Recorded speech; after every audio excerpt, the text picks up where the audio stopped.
Hello, আমি স্মৃতি। লেখকের ডায়েরি ইউটিউব চ্যানেলের পক্ষ থেকে সকলকে জানাচ্ছি স্বাগতম। আজ আমি শরৎচন্দ্র চট্টোপাধ্যায়ের অতিথির স্মৃতি এই গল্পটি পাঠ করব। আশা করছি এই গল্পটি আপনাদের ভালো লাগবে। তাই কথা না বাড়িয়ে শুরু করা যাক আজকের গল্প। অতিথির স্মৃতি, শরৎচন্দ্র চট্টোপাধ্যায়। চিকিৎসকের আদেশে দেওঘরে এসেছিলাম বায়ু পরিবর্তনের জন্য। বায়ু পরিবর্তন সাধারণত যা হয় সেও লোকে জানে, আবারও আসে। আমিও এসেছি। প্রাচীর ঘেরা বাগানের মধ্যে একটা বড় বাড়িতে থাকি। রাত্রে ৩টে থেকে কাছে কোথাও একজন গলা ভাঙা একঘেয়ে সুরে ভজন শুরু করে। ঘুম ভেঙে যায়। দৌড় ঘুরে বারান্দায় এসে বসে। ধীরে ধীরে রাত্রি শেষ হয়ে আসে। পাখিদের আনাগোনা শুরু হয়। দেখতাম ওদের মধ্যে সবচেয়ে ভোরে ওঠে দোয়েল।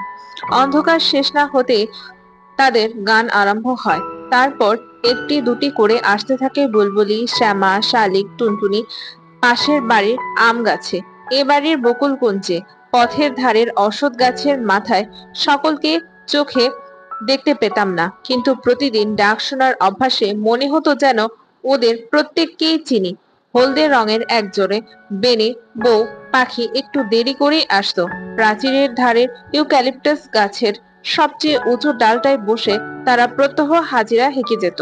হঠাৎ কি জানি কেন দিন দুই এলো না, দেখে ব্যস্ত হয়ে উঠলাম। কেউ ধরলো না তো?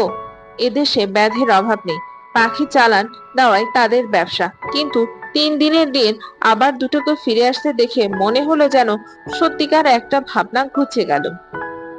এমনই করে সকাল কাটে। বিকালে গেটের বাইরে পথের ধারে এসে বসি। নিজের সামর্থ্য নেই বেড়াবার, যাদের আছে তাদের প্রতি চেয়ে দেখি। দেখতাম মধ্যবিত্ত গৃহস্থ ঘরে পীড়িতদের মধ্যে মেয়েদের সংখ্যায় ঢের বেশি।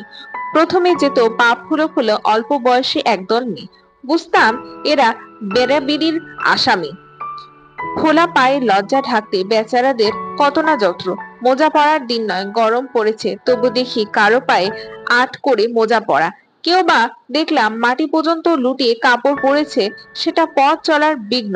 তবু কৌতূহলী লোক চক্ষু থেকে তারা বিকৃতিটিকা আড়াল করে রাখতে চায়। আর সবচেয়ে দুঃখ হতো আমার একটি দরিদ্র ঘরের মেয়েকে দেখে। সে একলা যেত, সঙ্গে আত্মীয় স্বজন নেই, শুধু ৩টি ছোট ছোট ছেলে মেয়ে। বয়স বোধ করি ২০-২৫, কিন্তু দেহ যেমন শীর্ণ, মুখ তেমনি পাণ্ড। কোথাও যেন এতটুকু রক্ত নেই, শক্তি নেই নিজের দেহটাকে টানবার। তবু সবচেয়ে ছোট ছেলেটি তার কোলে। সে তো আর হাঁটতে পারে না, অথচ আসবারও ঠাঁই নেই। কি ক্লান্তই না মেয়েটির চোখের চাহনি। সেদিন সন্ধ্যায় তখনও দেরি আছে। দেখি জন কয়েক বৃদ্ধ ব্যক্তি ক্ষুধা হরণের কর্তব্যটা সমাধা করে যথা দ্রুতপদে বাসায় ফিরছেন। সম্ভবত এরা ব্যাগ ব্যাধিগ্রস্ত। সন্ধ্যার পূর্বে এদের ঘরে প্রবেশ করা প্রয়োজন। তাদের চলন দেখে ভরসা হলো। ভাবলাম যাই, আমিও একটু ঘুরে আসি গে। সেদিন পথে পথে অনেক বেড়ালাম। অন্ধকার হয়ে গেল। ভেবেছিলাম আমি একাকী, হঠাৎ পেছনে চেয়ে দেখি একটা কুকুর আমার পেছনে চলছে। বললাম, কি রে, যাবি আমার সঙ্গে? অন্ধকার পথটায় বাড়ি পর্যন্ত পৌঁছে দিতে পারবি? সে দূরে দাঁড়িয়ে লেজ নাড়তে লাগলো। বুঝলাম সে রাজি আছে। বললাম, তবে আয় আমার সঙ্গে। পথের ধারের একটা আলোতে দেখতে পেলাম কুকুরটার বয়স হয়েছে, কিন্তু যৌবনে একদিন শক্তি সামর্থ্য ছিল। তাকে অনেক কিছু প্রশ্ন করতে করতে বাড়ির সম্মুখে এসে পৌঁছালাম। গেট খুলে দিয়ে ডাকলাম, ভেতরে আয়, আজ তুই আমার অতিথি। সে বাইরে দাঁড়িয়ে লেজ নাড়তে লাগলো। কিছুতে ভেতরে ঢোকবার ভরসা পেল না। আলো নিয়ে চাকর এসে উপস্থিত হলো।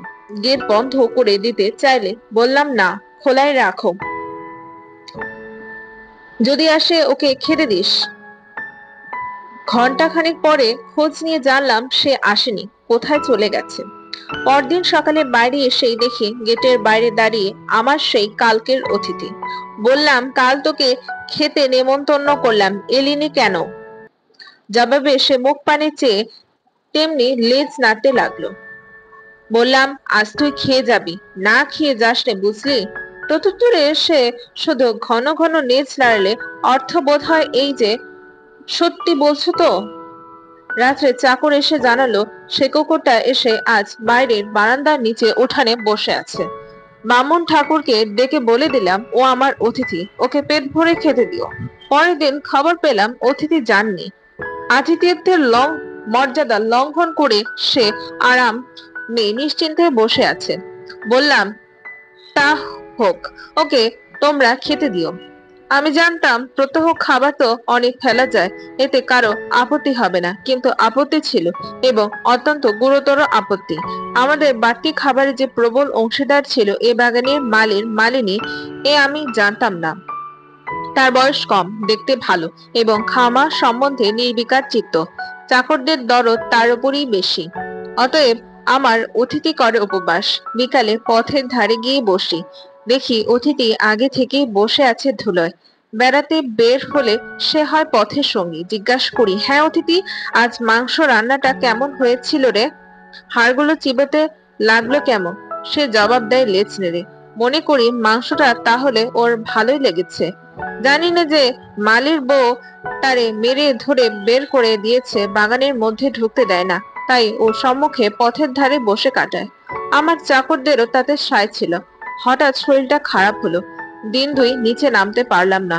দুপুর বেলা উপরের ঘরে বিছানায় শুয়ে খবরের কাগজটা যে মাত্র পড়া হয়ে গেছে, জানলার মধ্য দিয়ে বাইরের রৌদ্র তপ্ত নীল আকাশের পানি চেয়ে অন্য মানুষ্ক হয়ে ভাবছিলাম। সহসা খোলা দৌড় দিয়ে সিঁড়ির ওপর ছায়া পড়লো কুকুরের। মুখ বাড়িয়ে দেখি অতিথি দাঁড়িয়ে লেজ নাড়ছে। দুপুর বেলা চাকরেরা সব ঘুমিয়েছে, ঘর তাদের বন্ধ। এই সুযোগে লুকিয়ে সে একেবারে আমার ঘরের সামনে এসে হাজির। ভাবলাম, দুদিন দেখতে পাইনি, তাই বুঝি আমাকে ও দেখতে এসেছে। ডাকলাম, আয় অতিথি, ঘরে আয়। সে এলো না, সেখানে দাঁড়িয়ে লেজ নাড়তে লাগলো। জিজ্ঞাসা করলাম, খাওয়া হয়েছে তোরে? কি খেলি আজ? হঠাৎ মনে হলো ওর চোখ দুটো যেন ভিজে ভিজে, যেন গোপনে আমার কাছে কি একটা নালিশও জানাতে চায়। চাকরদের হাঁক দিলাম। ওদের দৌড় খোলার শব্দে অতিথি ছুটে পালালো। জিজ্ঞাসা করলাম, হ্যাঁ রে, কুকুরটাকে আজ খেতে দিয়েছিস? আগে না, মালিবউ ওরে তাড়িয়ে দিয়েছে যে। আজ তো অনেক খাবার বেঁচেছে, সেসব হলো কি? মালিবউ চেঁচে পুচে নিয়ে গেছে।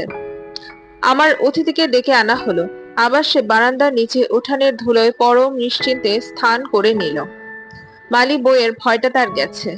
বেলা যায়, বিকেল হলে ওপরের বারান্দা থেকে দেখি অতিথি এই দিকে চেয়ে প্রস্তুত হয়ে দাঁড়িয়ে। বেড়াতে যাবার সময় হলো যে। শরীরটা সারলো না। দেওঘর থেকে বিদায় নেবার দিন এসে পড়লো। তবু দিন দুই দেরি করলাম নানা ছলে। আজ সকাল থেকে জিনিস বাঁধাবাঁধি শুরু হলো। দুপুরের ট্রেন। গেটের বাইরে সার সার গাড়ি এসে দাঁড়ালো। মালপত্র বোঝায় দেওয়া চললো। অতিথি মহাব্যস্ত, কুলিদের সঙ্গে ক্রমাগত ছোটাছুটি করে খবরদারি করতে লাগলো, কোথাও যেন কিছু খোয়া না যায়। তার উৎসাহ সবচেয়ে বেশি। একে একে গাড়িগুলো ছেড়ে দিল। আমার গাড়িটাও চলতে শুরু করলো। স্টেশন দূরে নয়। সেখানে গিয়ে নামতে গিয়ে দেখি অতিথি দাঁড়িয়ে। কিরে, এখানেও এসেছিস? সে লেজ নেড়ে তার জবাব দিল, কি জানি মানে তার কি। টিকিট কেনা হলো, মালপত্র তোলা হলো। ট্রেন ছাড়তে আর 1 মিনিট দেরি। সঙ্গে যারা তুলে দিতে এসেছিল তারা বকশিস পেয়ে সবাই চলে গেল। পেল না কেবল অতিথি। গরম বাতাসে ধুলো উড়িয়ে সামনেটা আচ্ছন্ন করেছে। যাবার আগে তারই মধ্যে দিয়ে ঝাপসা দেখতে পেলাম স্টেশনের ফটকে বাইরে দাঁড়িয়ে এক দৃষ্টি চেয়ে আছে অতিথি। ট্রেন ছেড়ে দিলে বাড়ি ফিরে যাবার আগ্রহ মনের মধ্যে কোথাও খুঁজে পেলাম না। হয়তো ওর চেয়ে তুচ্ছ জীব শহরে আর নেই। কেবলই মনে হতে লাগলো অতিথি আজ ফিরে গিয়ে দেখবে বাড়ির লোহার গেট বন্ধ, ঢোকবার জন্যে পথে দাঁড়িয়ে দিন দুই তার কাটবে। হয়তো নিস্তব্ধ মধ্যাহ্নের কোন ফাঁকে লুকিয়ে ওপরে উঠে খুঁজে দেখবে আমার ঘরটা। আর এখানেই শেষ হয় শরৎচন্দ্র চট্টোপাধ্যায়ের অতিথির স্মৃতি এই গল্পটা। যদি এই গল্পটা আপনাদের ভালো লেগে থাকে, অবশ্যই আমার লেখকের ডায়েরি চ্যানেলটিকে লাইক, কমেন্ট, সাবস্ক্রাইব এবং শেয়ার করতে ভুলবেন না। আজ এখানেই বিদায় নিচ্ছি। পরবর্তীতে নতুন কোনো গল্প নিয়ে আবারও আপনাদের সামনে হাজির হব। আমি স্মৃতি, বিদায়।